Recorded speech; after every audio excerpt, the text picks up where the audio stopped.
I'm John Strum, and this is Real Talk MS.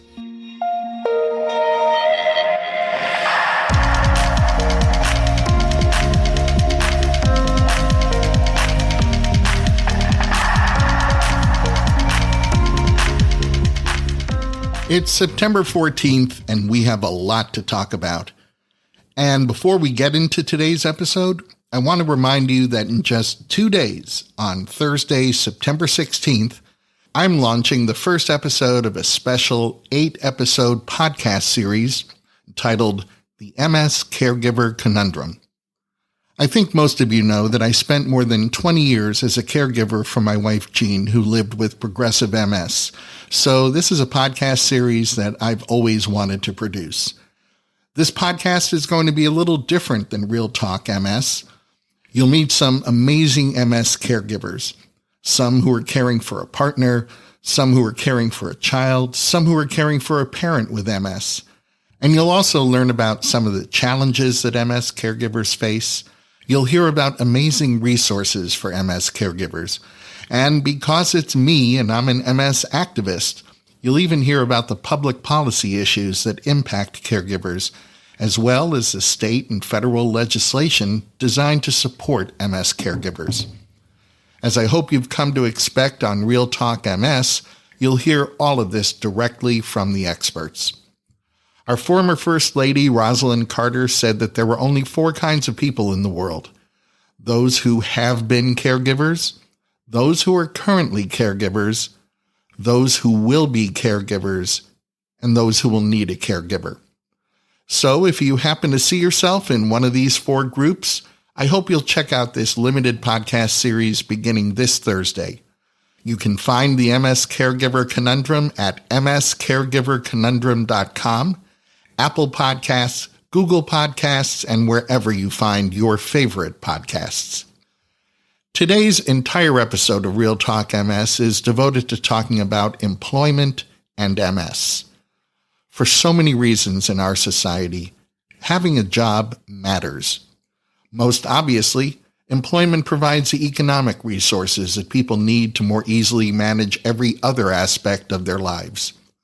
Perhaps less obviously, we tend to define ourselves through our work. And without work, we not only face potential economic hardship, we sometimes lose that inner sense of purpose or identity, of understanding who we are. The majority of people diagnosed with MS are diagnosed between the ages of 20 and 45. And when you think about it, these are the years when you're often focused on building a career and increasing your earning power.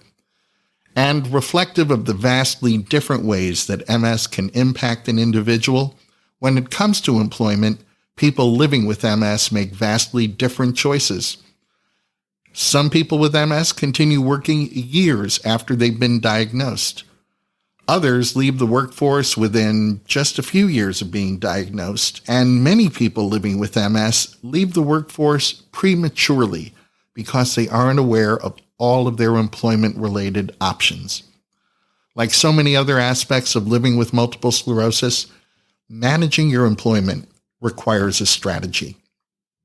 I'm joined today by employment and disability expert Dr. Phillip Rumrill to talk about the many aspects of employment that people living with MS need to know about. Dr. Rumrill is a nationally certified rehabilitation counselor and the Director of Research and Training at the University of Kentucky Human Development Institute. For many years, he served as Director of the Multiple Sclerosis Employment Assistance Service, which provided vocational services and support to people living with MS across the United States.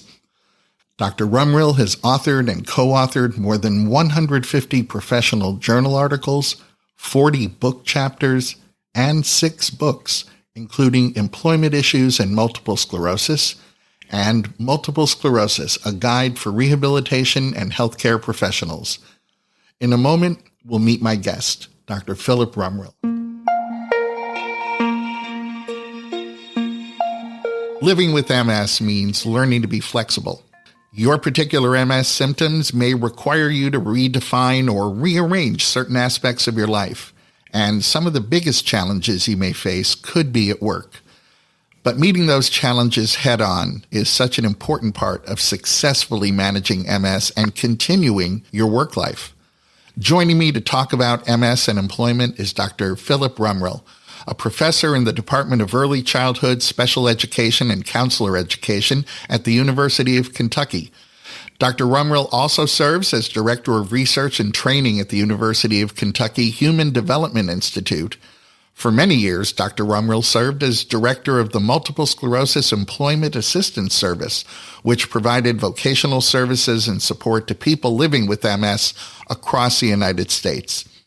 Dr. Rumrill is a nationally certified rehabilitation counselor and has published on the psychosocial and vocational implications of MS, including employment issues in multiple sclerosis and Multiple Sclerosis, a guide for rehabilitation and healthcare professionals.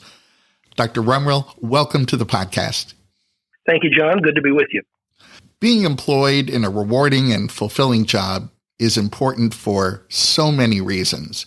And one of the most difficult truths about living with MS is that it can affect our ability to continue to work. Dr. Rumrill, can you talk about why someone's employment status is so important and how it impacts their overall well-being? Our employment status is so important because in virtually every society of the world, we define who we are based on what we do. Certainly as adults, what we do is what we do for work. And we spend so much time, so much of our waking hours from the time we're 16 until age 65, 68, or 70, engaged in either training for work in our careers, doing the work, thinking about work, emailing about work, texting about work.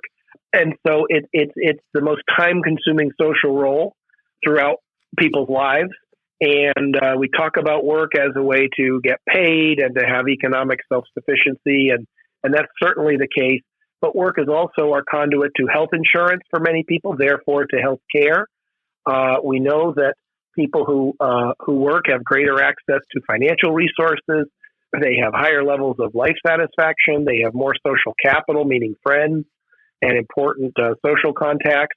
And of course, all the well-documented therapeutic benefits of working and the health consequences of working. People who work are simply healthier than those who don't. And for folks with MS, we know that MS can affect people's ability to work or the way that they go about working, but it doesn't affect their core personality characteristics. It doesn't affect their vocational interests. And so folks with MS, most of them want to continue in the same employment they had prior to the onset of MS, or to find a job that's somewhat like what they were doing, in the past. So it's an expression of personality, and people want to continue that regardless of disability. And I think those are the reasons, John, why it's such a big deal.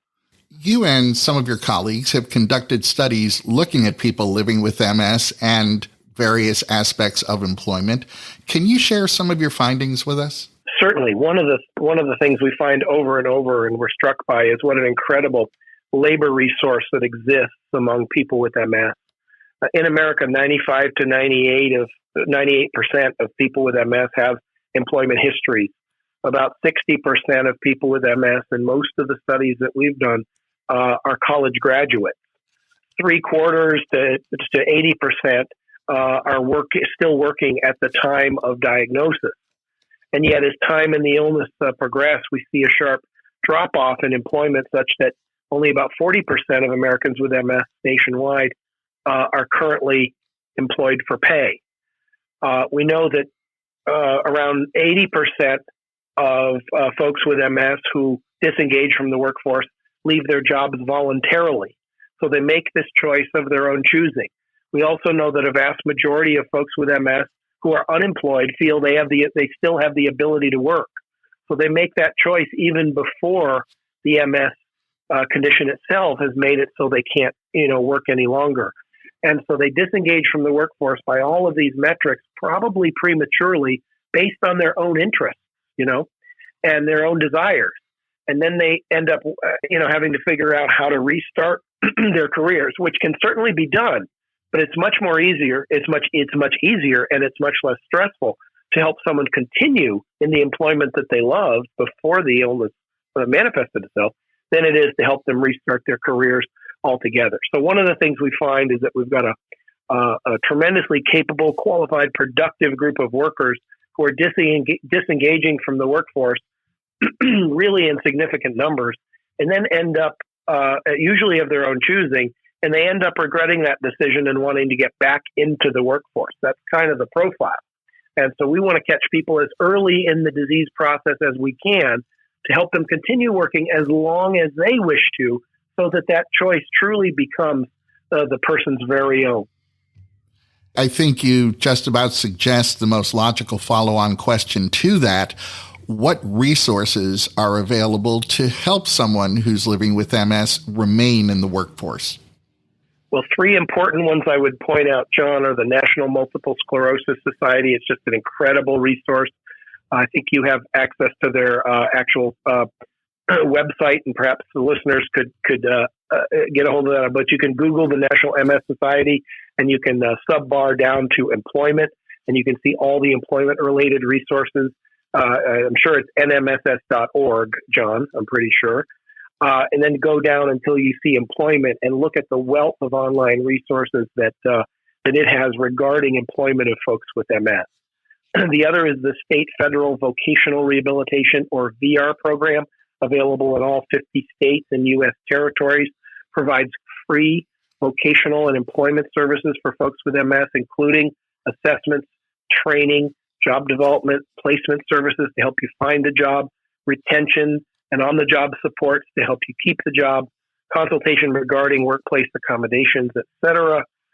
It's a free resource as well, and our nation's oldest and largest employment program for people with disabilities. Thirdly, and there are many other great resources, but I always single out the Job Accommodation Network at West Virginia University, funded by the United States Department of Labor, an incredible free, toll-free, and web-based service to help people consider accommodations in the workplace that will help them continue in employment or start a new career. They've got specialty content on multiple sclerosis, and particularly the accommodations that people with MS have used to continue to succeed in their careers. And they've just done a great, you can index it by the condition you have, MS, you can index by the type of job you have, or by the particular issue you might be having, such as cognitive considerations. So those would be the three: the National MS Society, of course, the state VR program in each state, and the Job Accommodation Network, or JAN. Knowing your rights can be an important aspect of maintaining your place in the workforce. So let's talk for a moment about the Americans with Disabilities Act, or the ADA. Can you talk about what the ADA is all about, and specifically, why is it important for people with MS to understand this law? Well, in terms of employment, the ADA provides people with disabilities, including MS, they provide them with the civil right not to be discriminated against on the basis of disability. So all personnel policies, everything in the Human Resource Manual, all benefits, privileges, and opportunities pertaining to employment have to be of the same for people with disabilities as they are for workers without disabilities. This law took effect in 1990, signed into law by President George H.W. Bush. And at that time, it was the single most comprehensive civil rights law for people with disabilities in the history of the world. And it's remained so, and was amended and strengthened in a 2008 amendment signed by President George W. Bush, where people with MS were actually designated as presumptively protected under Title I of the ADA, under the ADA in general, I should say. So if you have multiple sclerosis, you are protected under the ADA as a person with a disability, period. So it becomes very important, and people with MS now have the civil right to fair treatment in the workplace.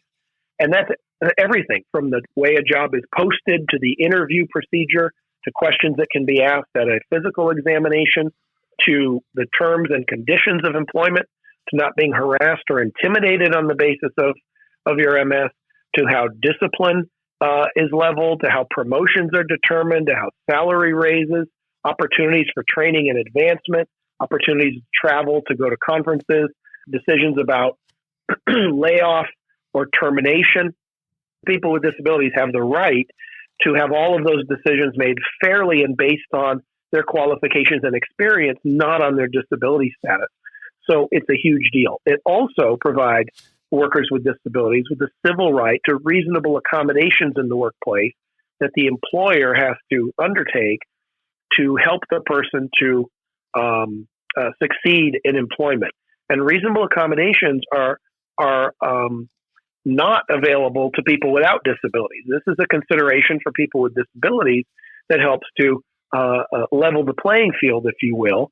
And so employers are required to provide a reasonable accommodation unless doing so would pose what is called an undue hardship, meaning that the accommodation would be either too costly, too disruptive, or would negatively affect other workers or customers. Undue hardships are determined on a case-by-case basis. They're first determined by the employer, but they are subject to appeal if the person who asked for an accommodation and didn't get one chose to appeal that decision.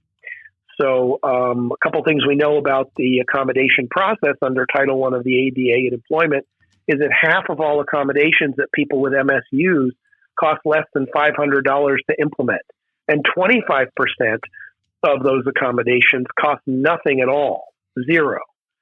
So, and schedule modifications are the most common accommodation used by people with MS nationwide.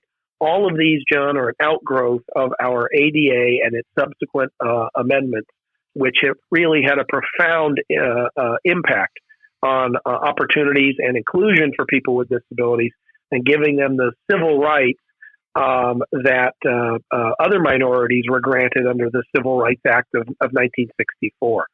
So it's a big deal, and it's a law that people who are protected by it, which is all people with MS, really should be familiar with.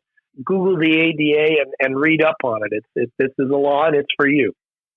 Can you give us some examples of reasonable accommodation for people with MS? Yes, we've worked with folks a lot to help to implement accommodations. I'm thinking of something as simple as a small oscillating fan. We had a lady who was working in an assembly line position, and she had a hypersensitivity to heat, and she had a cooling vest, and there was air conditioning in the facility, but she still would get very warm at times. So we put a small fan. I think it was $9. And it rotated back and forth and helped to keep her cool. The same lady was having difficulty with fatigue, particularly when it was hot. And we recommended, and the employer installed a sort of 2/3 height stool, kind of like what you'd put at your kitchen counter, where she would not sit at the stool all the time, but while she was waiting for products to come down the assembly line, she could sit on the stool and take some of the pressure off her feet. And it really helped to combat fatigue. We had a school teacher who was working at a high school, and she was required to supervise assemblies in the gymnasium, which required her to walk up and down sometimes the risers, the bleachers in the auditorium, and it wasn't feasible for her to do that anymore.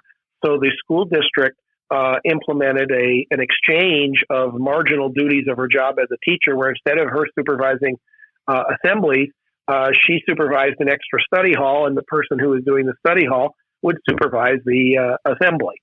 So they just switched duties. We had many, many occasions where folks with MS have been working full time, like an 8-hour shift with a 30-minute lunch break, dealing with fatigue. And I don't know how many times we've recommended a longer lunch break, an hour and a half or 2 hours, where the person could either go out to his or her car or in an office and not necessarily go to sleep, but sometimes literally take a nap, just relax, do some meditation and relaxation biofeedback activities to combat MS-related fatigue. Also, renovations to restrooms and common areas is a very common accommodation for physical mobility issues. Accessible parking for people who may not be able to walk long distances or who may use motorized scooters, wheelchairs. Cognitive support technology in the form of memory enhancement and cognitive support applications or apps for an iPad or a smartphone. These are electronic prompts, memory aids, reminders of schedules to address both memory and executive functioning issues. All kinds of we've had folks who use a larger keyboard if they've got fine motor difficulties, or keyboards that are larger and easier to navigate. We've had people who use one hand has better fine motor skills than the other, so a keyboard that is operated by one hand, voice activation and artificial intelligence, where people can access the computer and their workstation by speaking commands. And of course, this is becoming much more common now with the advent and profusion of artificial intelligence that we all have in our homes, right, with Alexa and Siri and things like that.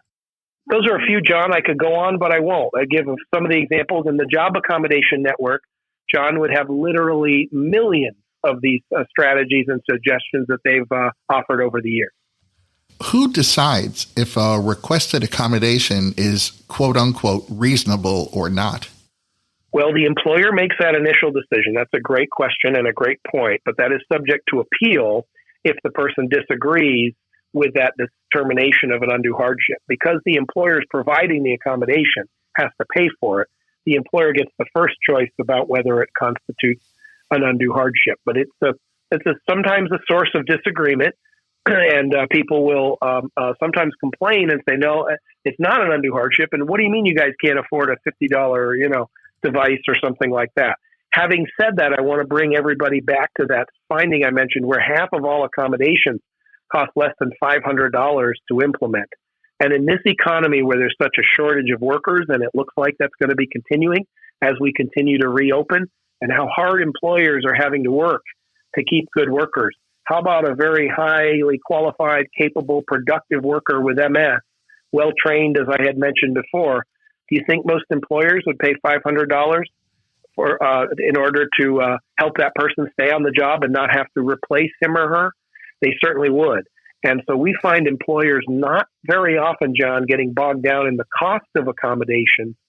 They're usually amenable to those things, particularly if they can be convinced that it would enhance the person's productivity. Employers are pretty bottom line driven, and they want to avoid turnover because that's an incredibly expensive personnel cost, and they want to make sure the job can get done.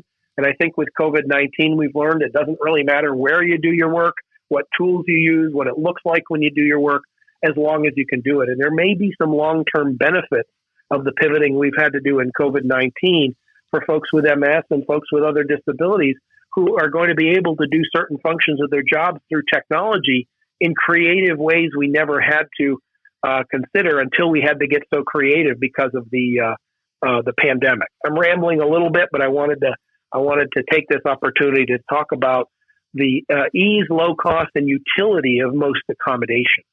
And I'm glad that you did. Requesting reasonable accommodation, by definition, requires disclosing your MS diagnosis.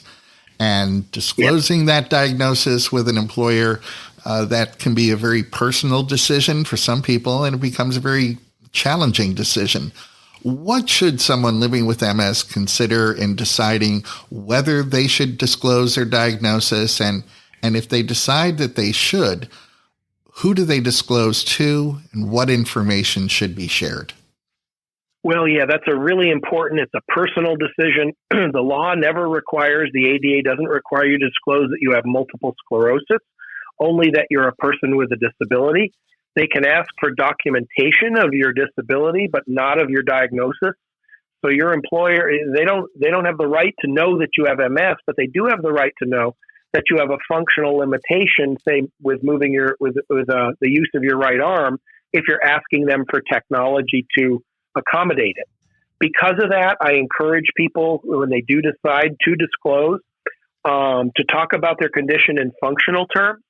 I encourage people to only disclose as much as you have to get your needs met, whatever those might be. What is it they say in the business world, John? Once you've made the sale, stop talking, right? Once the employer agrees to whatever it is, don't continue to add information to that.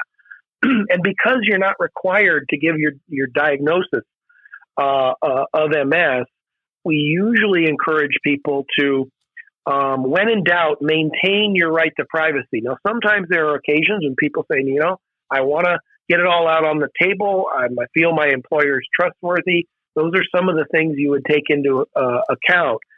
But it is a matter of personal privacy, and it is your own choice.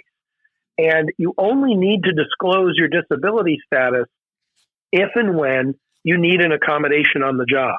And we usually tell people that if your MS condition or symptoms are not obvious to others and you don't need accommodations for any of your effects of MS, there's usually no need to disclose your disability. If you're doing it and you don't need an accommodation, you're really making that disclosure as a courtesy.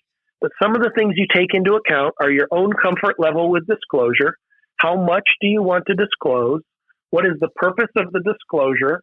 Understanding that once you put that out there, you can never get your privacy back. So there's always a risk involved in disclosing.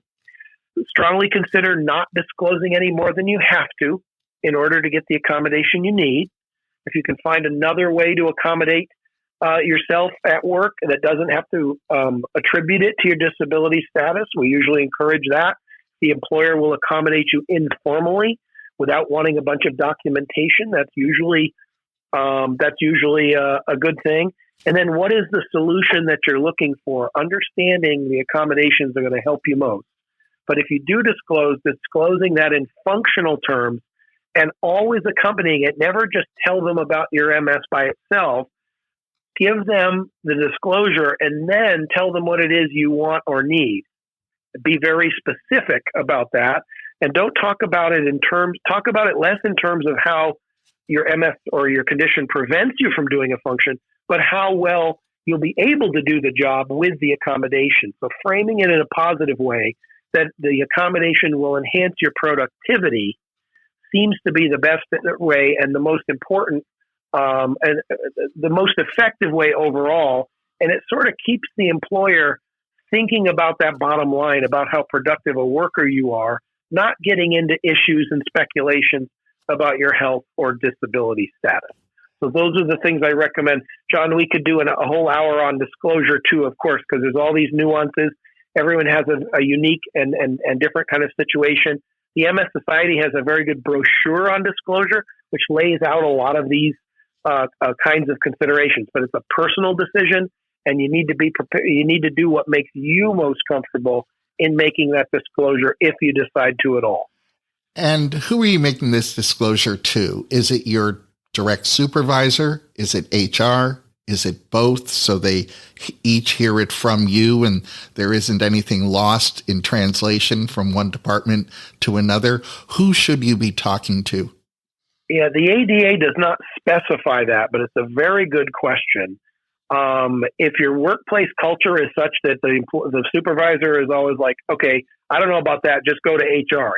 So if you have to go to HR for like time off and vacation leave requests or to change your insurance, then you probably go to HR because it becomes then a formal procedure. If the supervisor, and many employers this is true, they're the ones who are also handling all the management stuff, then you would go to the supervisor, for that. So the ADA does not specify who you go to, and it doesn't require. The ADA allows employers to insist that you give it to them in writing, but the employer can take your word for it. You can do it verbally. And I usually suggest that people go only as far up the chain of command as they need to get their needs met. Less is more. Give them the information on the functional aspect, and that's important. Make it formal only if it's required. Document it only if they ask. And I'm not trying to sound suspicious or paranoid or anything like that. It's just really for folks' own protection. The best bet is probably to ask your immediate supervisor if someone were going, you start with the supervisor if that person is accessible to you and you feel that person would be cooperative.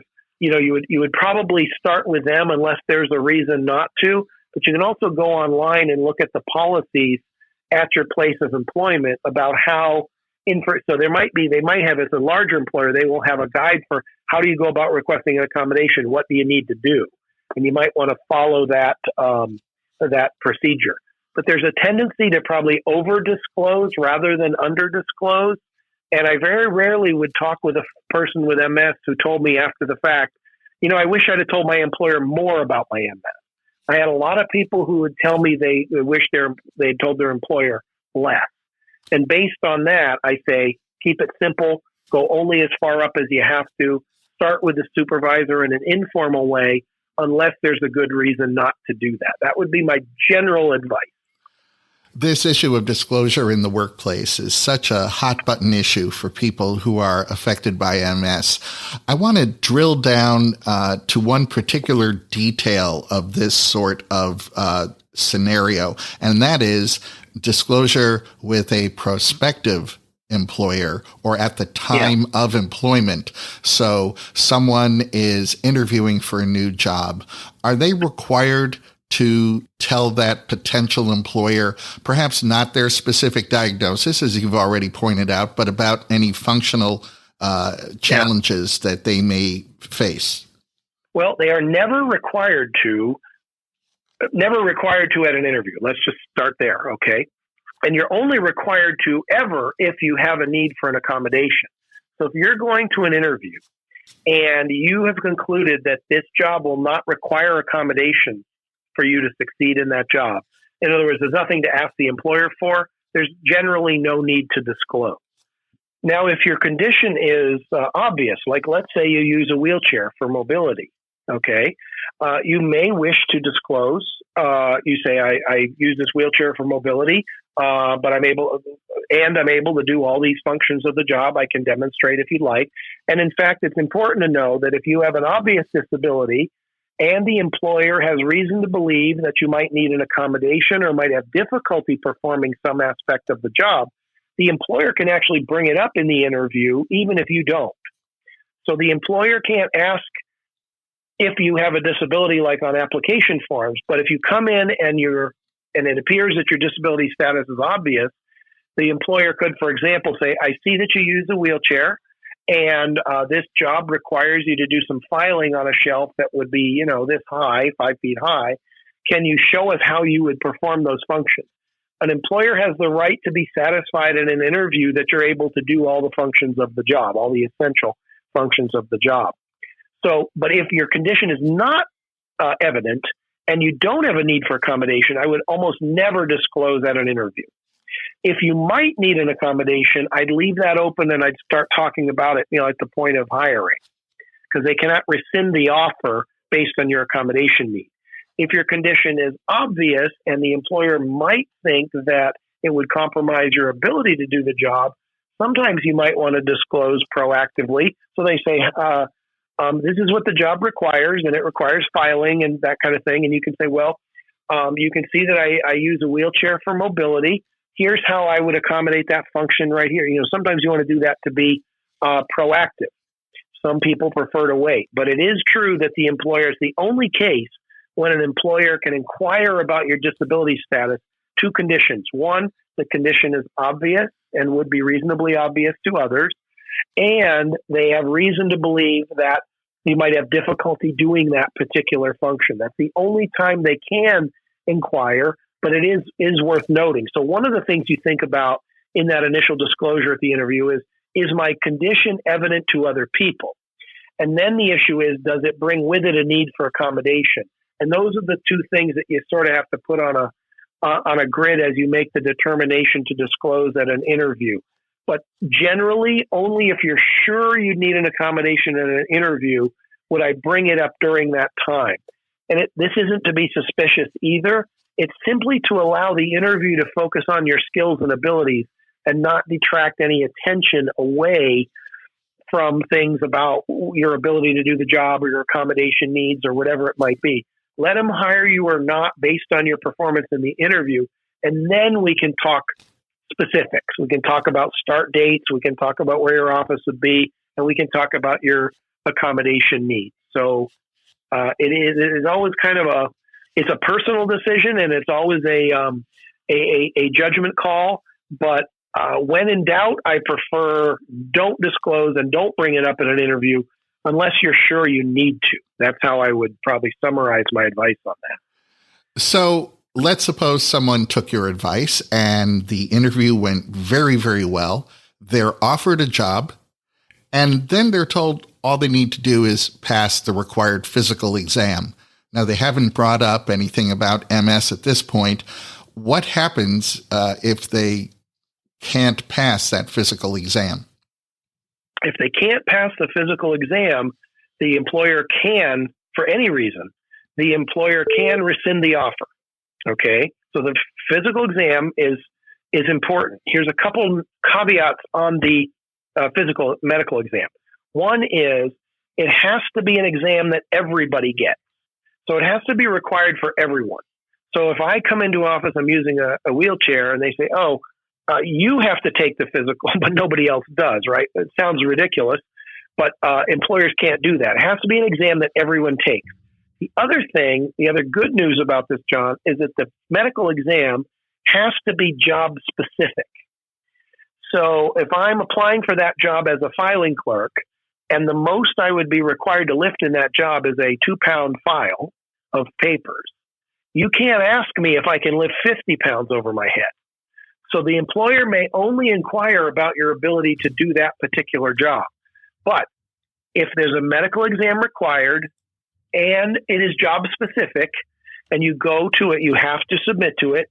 You have to be truthful to the physician. The physician is not allowed to mention your diagnosis in the report. He or she can ask you, do you have any of these conditions? But the only thing they can certify in that medical exam is whether you're able to do the job. And when you go to the medical exam, what I encourage people to do, if you don't want to disclose your diagnosis at that point, you tell the physician. I don't want you telling them what I have diagnostically. You can tell them I can do this job or not. You're the expert on that, but I don't want them having my diagnostic information. All you do is tell them that I can do the job. So let me convince you that I can do the job, and then we can go from there. And if you're still not able to do it and you don't pass the medical exam in terms of that job, the employer can rescind the offer. So if you can't meet the medical requirements, the physical requirements of the job, the employer does not have to hire you. But I encourage people to instruct the physician, because often they don't know. I don't want you giving them my diagnosis if you don't want them to. And all I want you to say is that I can do the job. I'm fit to do this. And if the physician asks them questions about their abilities, you also have the right not to answer questions that aren't job specific. So if he says, can you lift 50 pounds? You can say, well, that does nothing to do with my job as a file clerk, so I don't want to answer that. You don't want to be uncooperative, but you also want to protect your rights. And not all physicians will know what the legal requirements are about medical examinations. They will tend to want to give your diagnostic information. They want to tend to find out what's wrong, with your functioning. So the short answer is you have to take the physical. You have to be truthful. That's a requirement. If you don't pass it, you can't. They can choose not to hire you. But you can also advise the physician about how you want that to be presented, and they may not share your diagnostic information with the employer. It's unlawful to do that. Dr. Phillip Rumrill, thank you for all that you do to improve the work life of people living with MS, and thanks for talking with me today. It was my pleasure, John. Thank you. Good luck, everyone. Stay safe and be well. That's going to wrap up this episode of Real Talk MS. Real Talk MS is powered by the National MS Society. And you can share this episode of the podcast by letting your friends or family members know that all they have to do is point their web browser at realtalkms.com/211. You'll find that link in today's show notes, so you can easily copy and paste it right into an email or text. Don't forget to check out my new 8-episode podcast series, The MS Caregiver Conundrum, beginning this Thursday, September 16th. You'll find the MS Caregiver Conundrum at mscaregiverconundrum.com, Apple Podcasts, Google Podcasts, and wherever you find your favorite podcasts. I hope you'll plan on giving it a listen. I'm John Strum. Thanks for listening. Stay safe and make healthy choices.